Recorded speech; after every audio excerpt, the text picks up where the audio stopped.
Hello, everybody, and welcome to this episode of the Advisor Unplugged podcast. My name's Tess Lee. I'm Managing Director of Money Info, and today I'm really pleased to be joined by friends from Presswood. First off, we've got Adam Leci, who's a technical consultant at Presswood. Hi, Adam. How are you doing? Hello, I'm very well, thank you. And I've got double the value today. I've got two guests with me. I've also got Sandra Paul, who's responsible for PR and marketing at Presswood. Hi, Sandra. Great to have you here. Hi, it's lovely to be here. Thanks very much for inviting us. Oh, you're very welcome. So I'm going to go ladies first. I'm going to start with you, Sandra. Just tell us a little bit about you and your role at Presswood and how you've kind of got to where you are today. Give us a little bit of background and history on you first.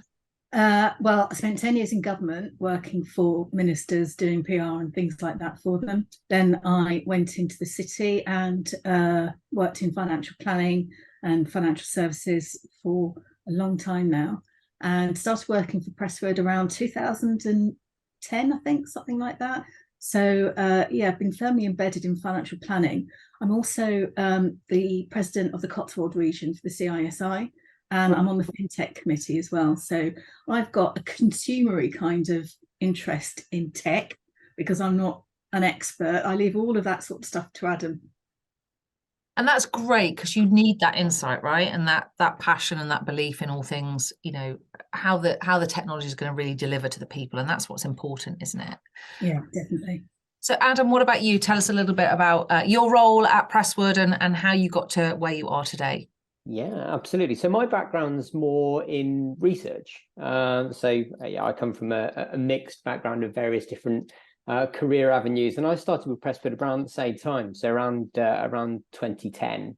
So my role at the company, I help onboarding our new customers, help them understand what cash flow modeling is, and sort them out with the right training so they can really kind of get the best out of our software. I also write all of our blogs and articles and do a lot of research. So I've spent this morning reading amends to the Finance Act for lifetime allowance legislation and all kinds of fun, exciting things like that. And you guys, I remember you. So in a previous life, I guess I worked for First Software, the advisor office First Software system, and I remember you guys. You were the trailblazers in kind of financial planning and cash flow tools, weren't you? And that must be really interesting in terms of, you both said you've been there since 2010, and that's a surprise. It doesn't feel that long ago to me, but it is a long time ago, right? So you were kind of, I guess, really early to market with this, and how, I don't know who wants to chip in first, but how have you seen that change over the, I guess, 13 years for you, Adam, that you've been involved in financial planning software? You've had new entrants come in, but Presswood and Truth were kind of the trailblazers with that type of software, right? Yeah, absolutely. I mean, we've been offering lifelong cash flow modeling software since 1984. So since before many of our competitors were even, MDs were in primary school or what have you. But I mean, we've been doing this for a very long time, and I think over that period, so it's gone from being a very kind of niche offering, something that a few advisors were offering to very high net worth clients, perhaps, to something that's far more widespread, and the need for cash flow modeling is much more widely acknowledged now. And I think really, people have a much better understanding now of the applicability of cash flow modeling. So the context in which it's useful, where, even before APTA and DB pension transfer legislation came in, people were only using it for high net worth clients in drawdown. Whereas, actually, it's really fantastically useful for any client who's making a financial decision. And, I mean, a massive wide range of cases. And what we found is that, especially over the past 5 or 6 years, there's been much more availability of cash flow modeling and much more uptake of cash flow modeling. So advisors are starting to use it with a much wider range of clients in a much wider range of contexts. And why do you think that is? Do you think, I mean, I guess it's a combination of the industry and the profession evolving, but also client expectations. And, what we've certainly seen is the clients becoming much more engaged in that process. They're much more digitally engaged in processes. How are you seeing that within cash flow planning as well, in terms of how that's evolving? Because I sense now that, bit like our journey, it's not why do I need one of these, it's I need one of these, and which one do I pick? Yeah, I think if advisors aren't offering cash flow modeling, they almost feel pressured to do so now, whereas previously it was, why should I be doing that? It's something that my clients don't need or want. But I think things like RDR going back many years now, but more recently consumer duty requirements for clients, helping clients understand financial planning, helping clients visualize, and that's primarily what Truth's all about. So our cash flow model shows the client's liquid capital projected for the rest of their lives. Are you going to have enough money to do all the stuff you want to do? Objectives, goals, dreams, aspirations, but in a picture. So rather than giving them a critical yield table with loads of numbers and then 32 almost identical tables that have a slight variety in kind of 1%, to try and establish for them, this is the yield that you need on your pension pot. It's more about, are your goals and objectives going to be better served by path A or path B? And here's a picture that shows you the exact implications of making these changes financially. So from a consumer duty perspective, it almost sells itself. The concept of cash flow modeling. And you're right, because it's obviously that the whole point of consumer duty is around evidence, how you're actually taking action to improve customer outcomes, right? And if you can show, what financial planning tools do brilliantly is show clients progress against their financial plan, right, and their objectives. So you've kind of nailed that from a consumer duty perspective in terms of how you evidence that those outcomes are being met.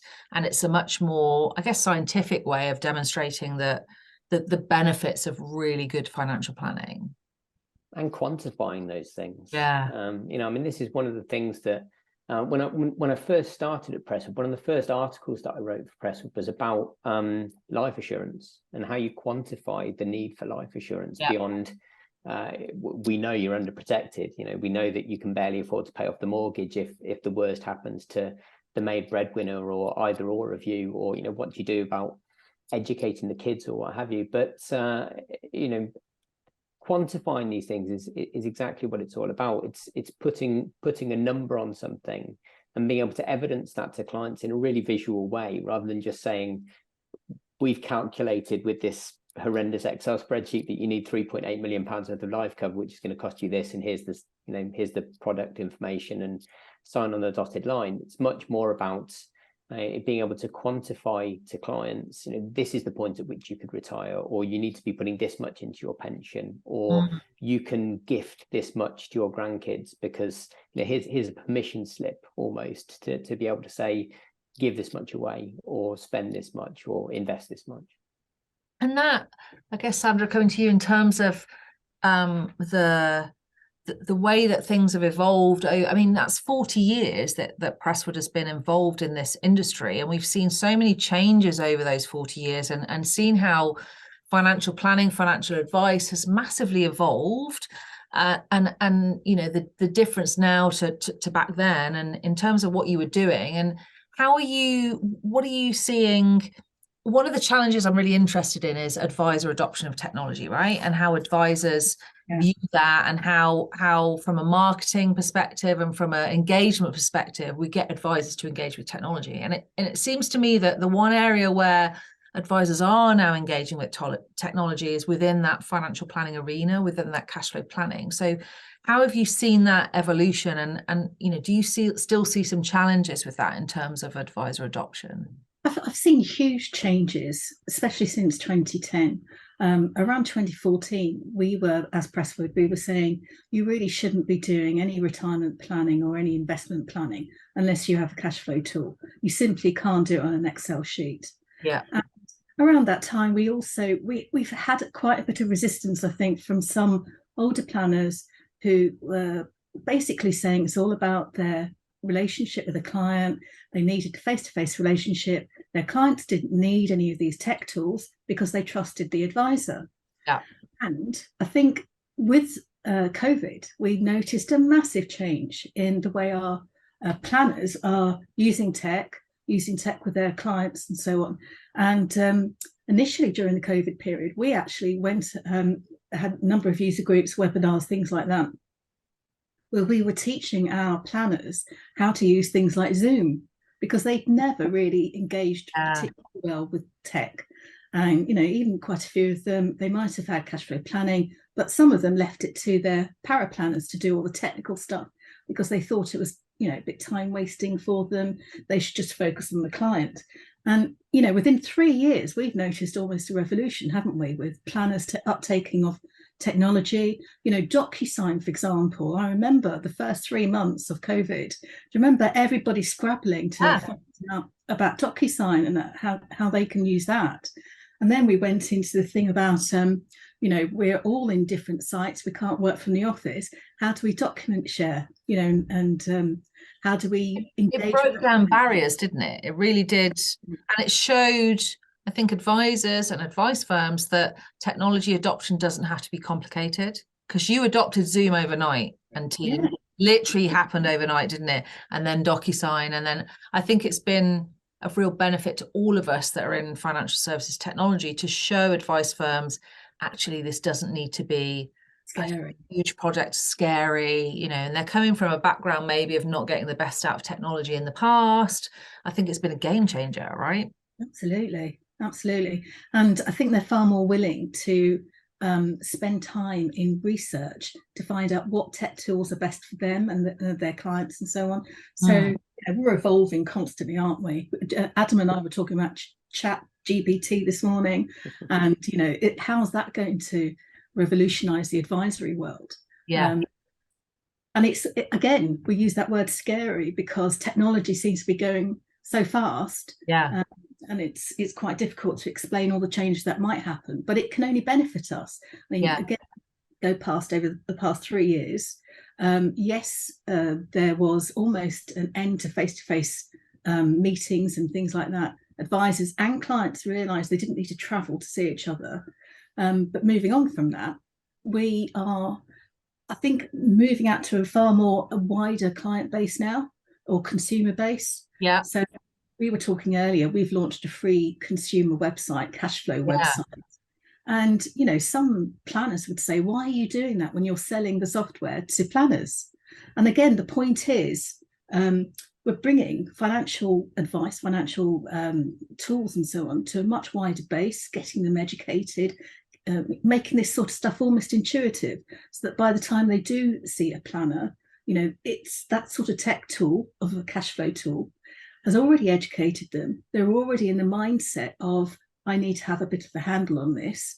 And now they're looking for somebody who can actually help them navigate that. So getting them ready for that process as they go through there. And I think that's really important, because we know that financial advice and financial planning firms have a looming problem in terms of intergenerational wealth transfer, right? There's loads of stats around it, 3 trillion, whatever it is that's going to transfer over the next 10 to 20 years.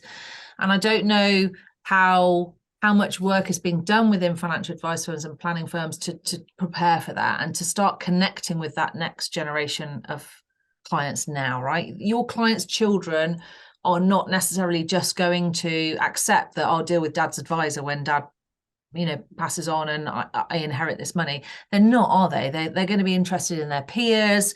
They're not interested in local, they're on Google. Their world is much, much broader than it was. And I think there's a real important piece of work for firms to be doing, to thinking about what's going to happen when that happens and how they engage with those clients, and what you're doing with your Truth About Money, I think it's called, right? Is engaging with those clients now and preparing them and educating them, I guess, to get ready for the fact that they're going to need to start planning for their future. I think the key element in this is timing. And one thing so Paul Etheridge, the late Paul Etheridge, the godfather of financial planning, he used to offer free financial advice to children of clients between the age of 18 and 25. So once they became kind of young adults, but up to the age of 25, he'd offer free advice to the children of clients. So, trying to steer them on a path towards being financially organized. And I think it's, massively about timing. I was reading some statistics about this the other day, actually. So we pass much more wealth on at death in this country via inheritance than we do during life. So if we look at, the stats in this country versus the US, we actually a little bit more during lifetime than in the US, but actually significantly less than on the continent. So France and Germany, it's roughly 50-50 in terms of what you give during your life and what's given on death statistically. And in this country, generally, people only engage a financial advisor when they've received that money, when they've got the inheritance. And it's communicating to the children of clients the need for financial advice before they get to the stage where they've inherited the money. Because as you say, at that point, the main influences around them are their peers, and what's the drive, what's the impetus towards using your parents' financial advisor. And I think there's a lot of firms in the US who concentrate just on family advice. So they'll have, rather than have a pool of 50 clients, they might serve 5-6 families, and they probably charge these families an absolute fortune, but they just engage in it. They're not looking for any other clients. They won't need to look for any other clients because they've got this perpetual referral situation going on. So it feels like a bit of an ethos for you as a business, right? And a bit of a legacy from Paul in terms of how you're carrying that forward. And I feel like this is an important part of what you're doing and your culture and how you want to expand financial planning out to the next generation. Would that be right? Yeah, absolutely. I'd say so. I mean, I think really, putting forward the case for the need for cash flow modeling and for being more financially well organized, rather than it just being an additional string to advisors' bows. We see it as being something that's almost a requirement for doing proper financial planning, being able to show clients whether their lifestyle is affordable, being able to have these sensible conversations with clients. I mean, one of my pet hates is using words like income need in retirement. So clients currently spending £100,000 a year, £50,000 a year, whatever it might be, and then when they retire, suddenly their income need drops down. Well, does it? What is that income need? Is it actually made up of better holidays, or saving money on their season ticket because they're not commuting into the city, or whatever it might be? But actually, over what period of time do these things happen? Is there a period in early retirement where they're going to go on fantastic holidays, and then is there a period when they're approaching their 80s, 90s, where they might not want to get on long haul flights and go to the Maldives every 6 months, or whatever it might be? But retirement's so variable, and I think cash flow modeling is such an important way of helping clients understand that their financial future is going to be changeable, and what the shape of that might look like. And how have you both seen that in terms of client engagement with the technology and client engagement with the process and client understanding of that, the whole concept of cash flow modeling? How have you seen that progress and change over, I guess, recent years? Because we're seeing, I say this a lot, we hear advisors say, my clients won't use technology, they're not interested in that, they're all high net worth. And I go, well, if I had £1 for everyone that said it, I'd be a very wealthy lady right now. It's just not true. It's actually, they're not the barrier to technology. How are you seeing that in your arena in terms of client engagement with the tools and the outputs of what cash flow planning gives you? We have feedback mainly from our planners. And our planners are saying to us that the clients are definitely engaging with technology. Yeah. So the cash flow planning element, it used to be, we would show them a graph, red is bad, blue is good. And that's all they wanted to show the client. But actually now we're finding it's so much more interactive, especially with the growth of portals and so on. Yeah.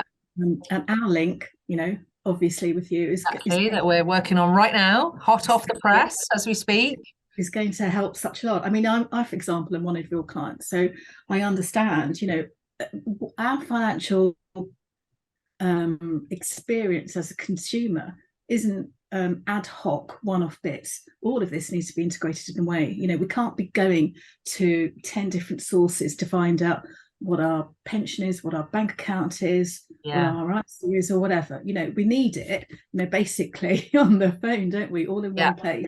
And we expect it now there. We're much, I think, as consumers, we're used to challenging and pushing back. And we, I think as consumers, again, we want value for money. So previously, we might have expected tech to be expensive.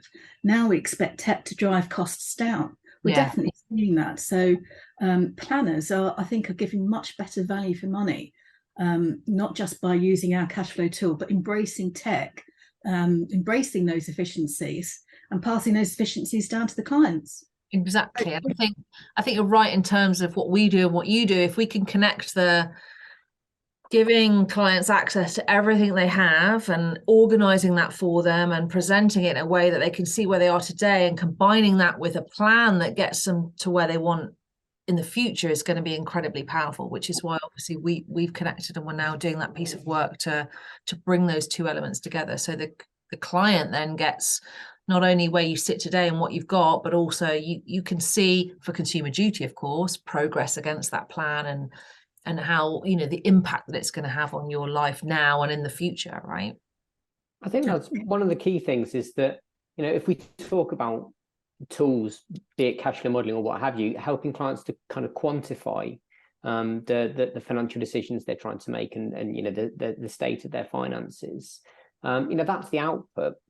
All the input is all of the assumptions. And if you don't use these things dynamically with clients, if you don't engage clients with the process, where is the opportunity for them to gain confidence and to kind of veto those assumptions, to develop those assumptions and to say, well, actually, no, I don't quite agree with that one. If you're just presenting the client with a chart or a graph or what have you. So actually kind of going through the process interactively with the client and saying, you know, let's work through the details we have about your assets or your income or your expenditure. You know, and then you take the product of that, which is the cash flow or whatever it might be, and you present it to the client. And obviously, you know, kind of they then have a massive amount of confidence in it because it's assumptions that you've built collaboratively with the client. And you know, you're not presenting this foreign object to them. And it's the planner expertise that is questioning the clients, guiding the client, advising the client, saying, well, have you thought about this? We need to look at that. And what's going to happen if? That's where the real value is. It's not, you know, the technology is not taking the value away from that conversation, is it? It's supporting that.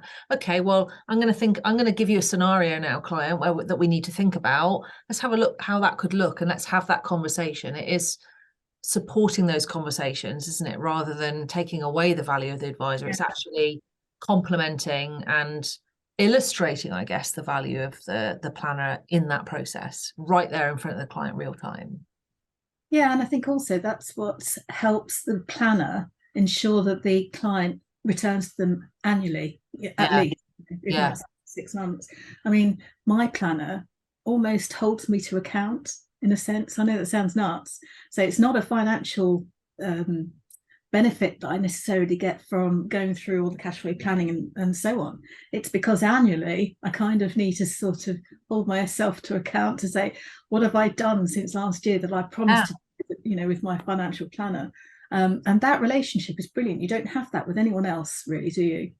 You don't, and that, you know, it's that confidence, that peace of mind that people are paying for when they take a planner. It's peace of mind ultimately that we're getting, isn't it? And that person that's going to say, these are the right decisions that you're making, this is the impact that they're going to have. And I think for me, that's why the best of technology alongside that human interaction is what's really going to deliver those great outcomes that we want to achieve for clients under consumer duty, right? That's so important.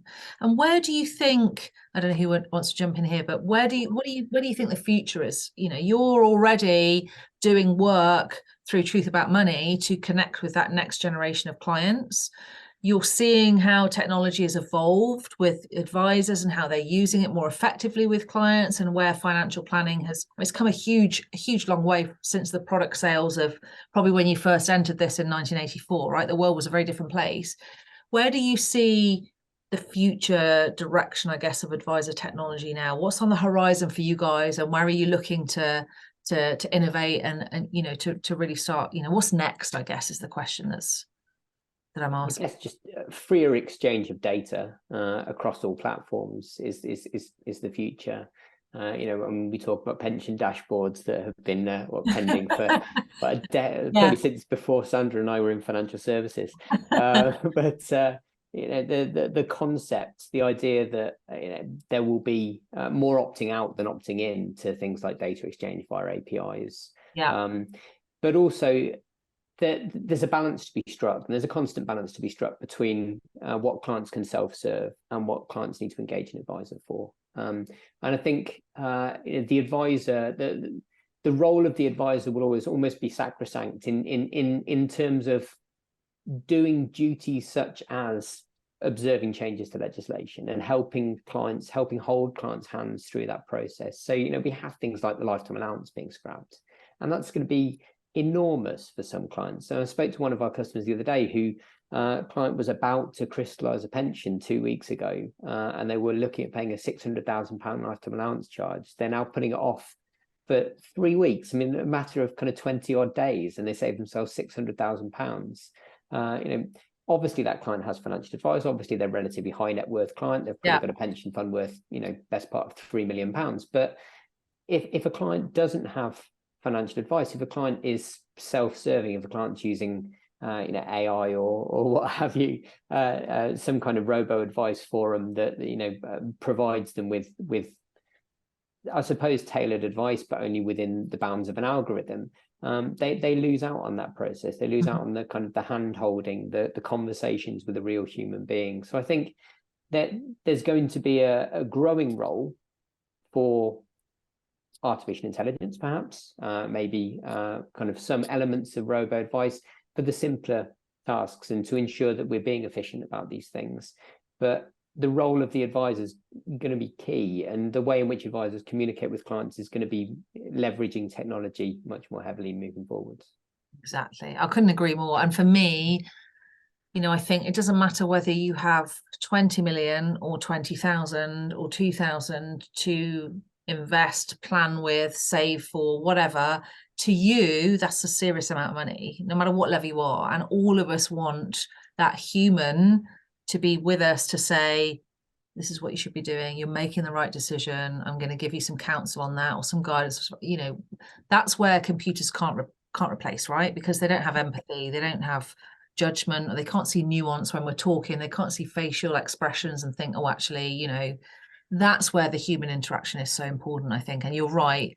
Exactly. Our premise is technology is there to complement the advice and planning process, to take away some of the heavy lifting, to evidence outcomes, to demonstrate, to illustrate, to bring things to life to some extent, to give a really engaging experience, to help us connect 24/7 with people.